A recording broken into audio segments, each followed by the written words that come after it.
lagi bersama kami bertujuh. Di sini kami akan melakukan praktikum tentang identifikasi pada tumbuhan.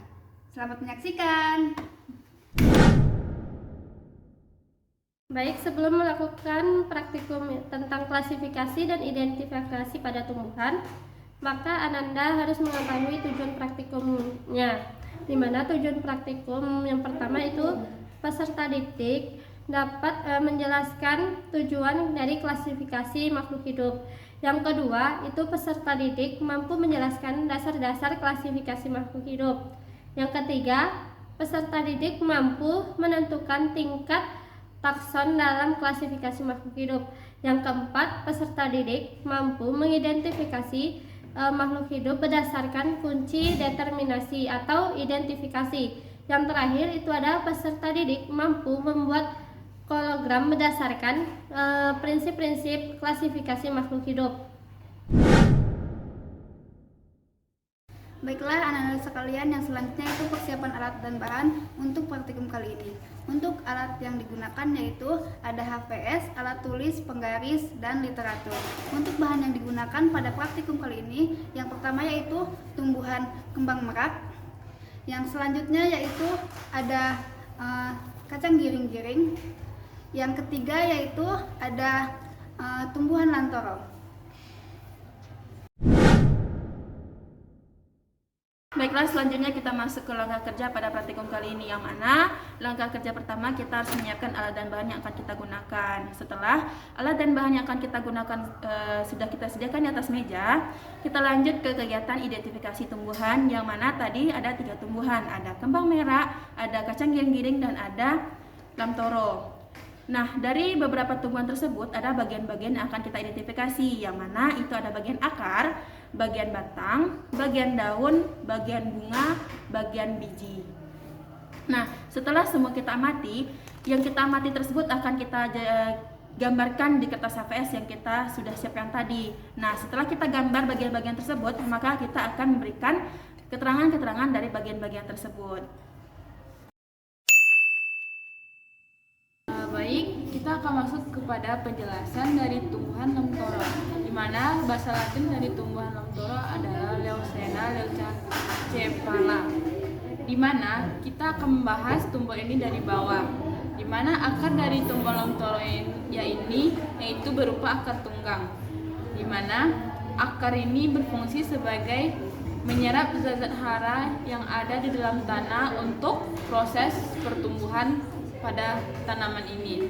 Selanjutnya kita akan masuk kepada penjelasan batang lamtoro ini, di mana pada batang lamtoro ini termasuk batang yang jelas, di mana batang lamtoro ini ciri-cirinya batangnya keras, permukaan dari batang ini kasar dan berbulu halus, di mana fungsi batang ini yaitu untuk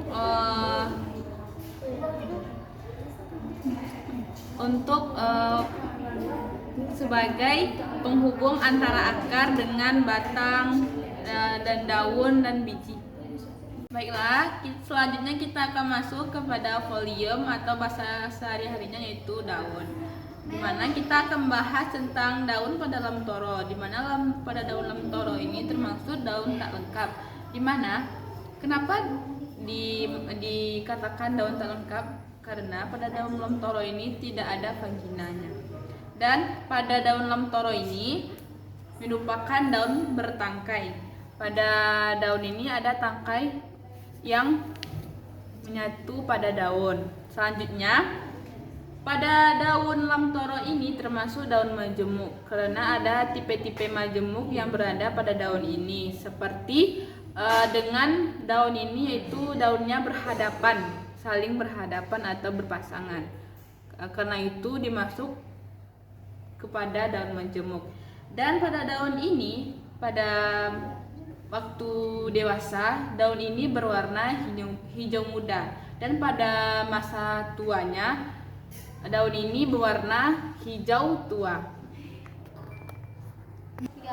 Baiklah, selanjutnya kita akan masuk kepada pembahasan terhadap bunga pada lamtoro, di mana kita ambil bunga lamtoro. Di mana bunga lamtoro ini termasuk bunga bongkol, di mana bunganya itu seperti bulat dan tumbuhnya di ketiak daun pada tumbuhan lamtoro.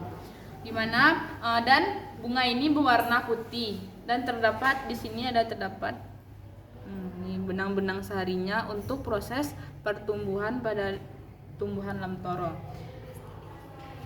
Dan bunga ini juga termasuk alat perkembangbiakan pada tumbuhan lamtoro.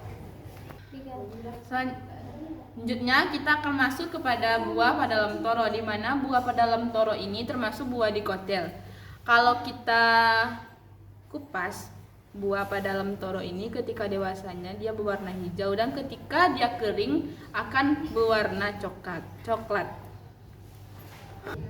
Baik, setelah saudara Ananda semua mengetahui ciri-ciri dari tumbuhan lamtoro, selanjutnya itu ada tumbuhan kembang merak, di mana tumbuhan kembang merak ini itu mempunyai nama ilmiahnya yaitu Kalanthea macroyana dengan familinya itu Maranthaceae. Kemudian dari famili Maranthaceae ini biasanya umumnya itu bunganya ditemukan di daerah bagian tropis. Nah, ada beberapa spesies dari kembang merak ini memiliki daun serta bunga yang cukup menarik untuk dilihat. Dan pada daunnya itu menyerupai bunganya itu menyerupai seperti hewan merak. Selanjutnya kita akan masuk pada ciri-ciri pada tumbuhan kembang merak ini, mulai dari akarnya, batang, daun, biji, serta bunganya. Dimana yang pertama itu ada akar, dimana akar dari kembang merak ini memiliki akar serabut yang biasa tumbuh di dalam tanah. Akar-akarnya itu berfungsi sebagai penyerapan air dan nutrisi yang dibutuhkan untuk perkembangan atau proses perkembangbiakan dari tumbuhan kembang merak ini. Kemudian itu ada batang. Batang dari kembang merak ini cenderung tipis, lalu dia tuh bersifat fleksibel di mana dapat bergerak dan berwarna hijau. Kemudian ada sedikit kecoklatan di bagian sininya. Kemudian batang ini membantu fungsinya itu membantu untuk menopang daun serta bunga yang dibutuhkan oleh tanaman ini. Kemudian itu ada bagian daun, di mana daun dari kembang merak ini memiliki daun yang berbentuk panjang, kemudian rata. Di sini itu rata dan bergerigi. Kemudian daunnya biasanya itu berwarna hijau tua. Kemudian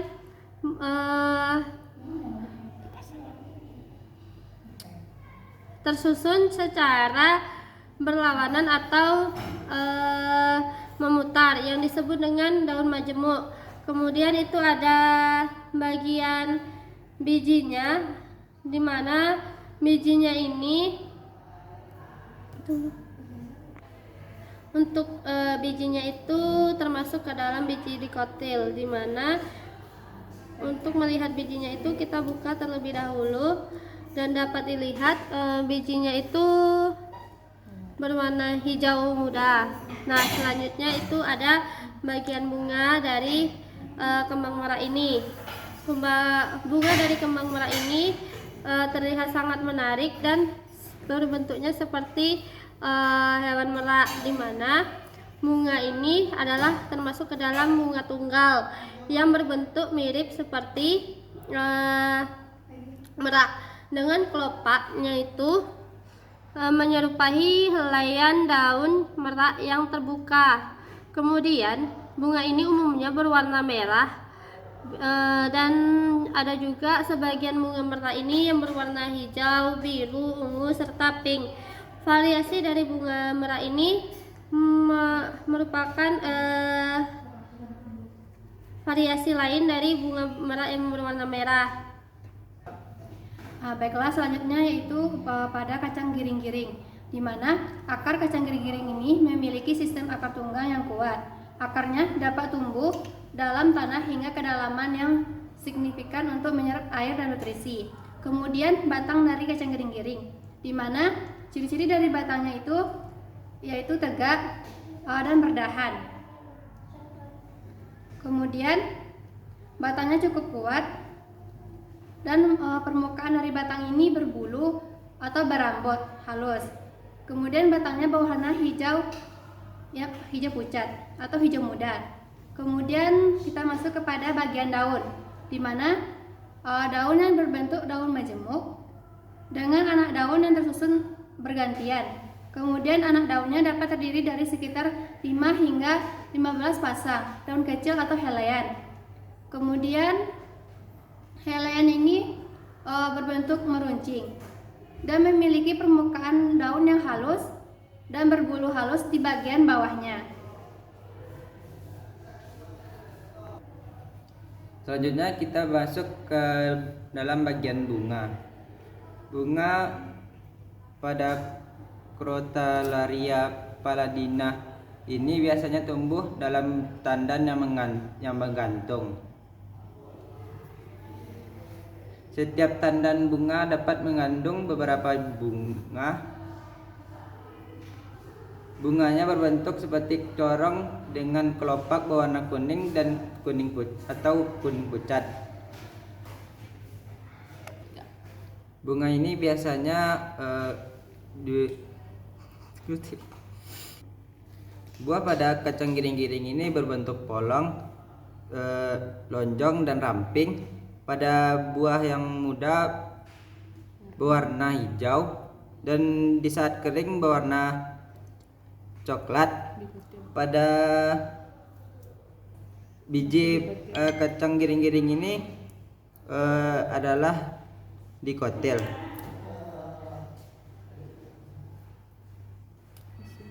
Dan pada warna biji saat kering warna coklat, dan untuk biji yang saat muda adalah warna hijau. Baiklah, setelah Ananda melakukan praktikum identifikasi pada tumbuhan, dapat ditarik kesimpulan bahwasanya Yang pertama yaitu bunga, di mana bunga adalah bagian tanaman yang mengandung struktur dan alat perbanyak generatif. Pada umumnya, bunga majemuk memiliki 4 organ utama, yaitu kelopak atau yang disebut dengan sepal, yang kedua yaitu mahkota atau disebut dengan petal, dan yang ketiga itu benang sari atau stamen, dan yang terakhir itu ada putik atau pistil. Baik, pada kesimpulan yang kedua yaitu berdasarkan kelengkapan bunga, bunga dibagi menjadi 2, yaitu bunga lengkap dan bunga tidak lengkap. Bunga lengkap yaitu bunga yang terdiri dari mahkota, kelopak, putik, dan benang sari. Sedangkan bunga yang tidak lengkap yaitu bunga yang tidak memiliki organ dari yang keempat ini. Sedangkan berdasarkan dari organ generatifnya, bunga terbagi menjadi 2 lagi, yaitu bunga sempurna dan bunga tidak sempurna. Bunga sempurna yaitu bunga yang memiliki alat kelamin, putik, dan benang sari. Sedangkan bunga yang tidak sempurna yaitu bunga yang tidak memiliki salah satu dari organ generatif tersebut. Selanjutnya, kesimpulan dari buah yaitu buah berasal dari bakal buah, akan tetapi apa yang dimakan oleh manusia secara awam disebut buah tidak selalu berasal dari bakal buah. Setelah terjadinya penyerbukan yang diikuti dengan pembuahan, bakal buah tumbuh menjadi biji. Baiklah, itulah praktikum kita kali ini. Sampai jumpa lagi di video yang akan datang. Mungkin cukup sekian. Assalamualaikum warahmatullahi wabarakatuh.